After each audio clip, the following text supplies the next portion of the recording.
इस वीडियो में हम बात करने वाले हैं एक ऐसे एंटरप्रेन्योर की जिसने एक नहीं तीन कंपनियों की शुरुआत की, जो आज अपने फील्ड में दुनिया की टॉप कंपनीज हैं, जिनकी वैल्यूएशन बिलियन डॉलर्स में गिनी जाती है। The man is even Williams, जिन्होंने ब्लॉगर, ट्विटर और मीडियम की शुरुआत की। कहानी शुरू होती है 1972 में अमेरिका के नेब्रास्का स्टेट के एक छोटे से गांव से, जहां ईवन विलियम्स का जन्म हुआ। ये लगभग उस टाइम की बात है जब अमेरिका ने दुनिया को पहला सेलफोन दिया था। ईवी खेतों के बीच पले बढ़े। इन्होंने अपनी पढ़ाई गांव के ही स्कूल से की। शुरू से ही ईवी को बुक्स और मैगजीन्स पढ़ना अच्छा लगता था, जिससे उन्हें टेक्नोलॉजी फील्ड में अपडेटेड रहने में काफ़ी हेल्प मिली। इन्हें अपने स्कूल टाइम से ही कंप्यूटर कोडिंग में काफ़ी इंटरेस्ट था, बल्कि कई बार क्लास ओवर होने के बाद भी घंटों तक ईवी लैब में कोडिंग की प्रैक्टिस किया करते। इसके बाद ईवी ने यूनिवर्सिटी ऑफ नेब्रास्का में अपनी कॉलेज की पढ़ाई के लिए एडमिशन लिया, जिसे 1.5 साल बाद ही बीच में छोड़ दिया और टेक कंपनीज़ के लिए काम करने लगे। कई स्टार्टअप्स और टेक कंपनीज़ में काम करने के बाद ईवी ने एक पब्लिशिंग कंपनी ज्वाइन की, जिसके बाद वो इंटेल और एचपी जैसी कंपनीज़ के लिए भी कोडिंग करने लगे। इसके साथ ही ईवी ने खुद की वेबसाइट बनाई evhead.com, जहां पर अब भी आपको उनके लिखे कुछ पुराने आर्टिकल्स मिल जाएंगे। यदि आप देखना चाहें तो लिंक डिस्क्रिप्शन में है। करीब 25 या 26 की उम्र में ईवी ने अपनी पहली कंपनी शुरू की, पायरा लैब्स।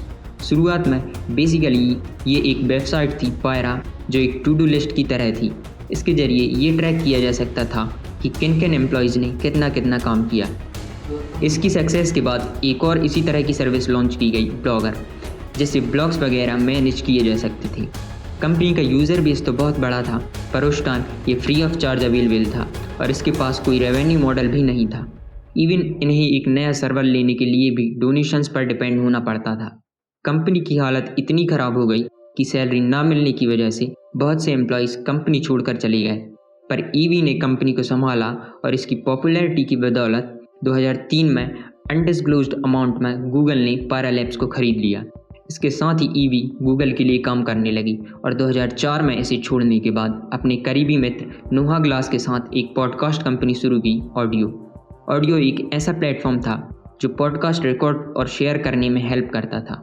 नए इन्वेस्टर ढूंढने के बाद ईवी ने पूरी ऑर्गेनाइजेशन को रिफॉर्म किया और एक पेरेंट कंपनी बनाई, ओबियस कॉर्पोरेशन, जो ऑडियो जैसे प्रोडक्ट्स को लॉन्च और मैनेज करती। पर ऑडियो के सक्सेसफुल ना होने की वजह से और पॉडकास्टिंग में एप्पल की एंट्री के बाद 2007 में इसे सोनिक माउंटेन को बेच दिया गया।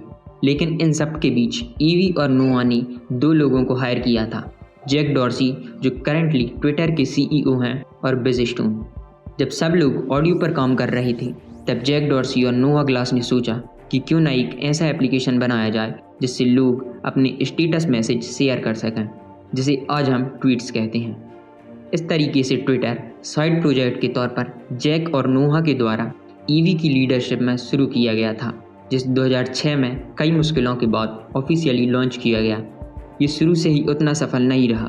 पहले दिन इसे सिर्फ 100 यूज़र्स मिले, पर 2007 में जब इसे बड़ी बड़ी प्लाज्मा स्क्रीन से लाइव स्ट्रीम किया गया, तब इसके यूज़र 20,000 से 60,000 तक बढ़ गए।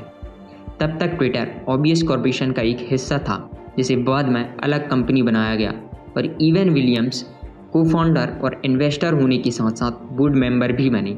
इसके अलावा इन्हें ट्विटर का CEO भी बनाया गया।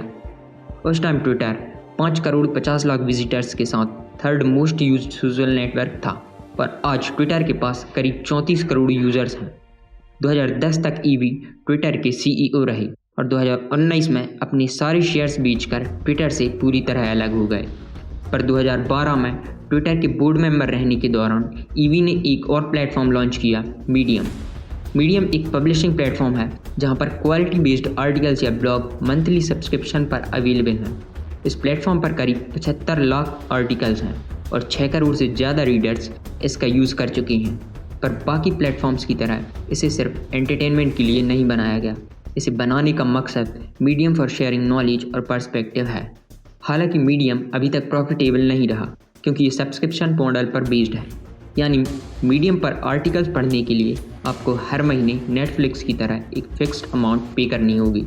ईवी कहते हैं कि वो कभी एडवर्टाइजिंग से पैसे कमाना नहीं चाहते, क्योंकि एडवर्टाइजर्स सिर्फ ऑडियंस की अटेंशन चाहते हैं, उन्हें कंटेंट की क्वालिटी की कोई फिक्र नहीं होती। यदि प्रॉफिट को साइड में रख दिया जाए तो मीडियम के पास बहुत कुछ है जो इसे सक्सेसफुल बनाता है। 7,25,000 सब्सक्राइबर्स और 17 crore monthly unique visitors. Medium के अलावा ईवी ऑब्वियस वेंचर के भी फाउंडर हैं जो कई स्टार्टअप्स को फंडिंग में हेल्प करता है। ईवी इसके जरिए दुनिया की बड़ी प्रॉब्लम्स जैसे हेल्थ केयर, एजुकेशन और क्लाइमेट चेंज पर काम करना चाहते हैं। ईवी की स्टोरी यहीं पर नहीं रुकती। इनकी उम्र अभी 49 साल है और इनका फोकस फिलहाल मीडियम पर है। देखना इंटरेस्टिंग होगा कि ये मीडियम को किस लेवल तक पहुंचाते हैं।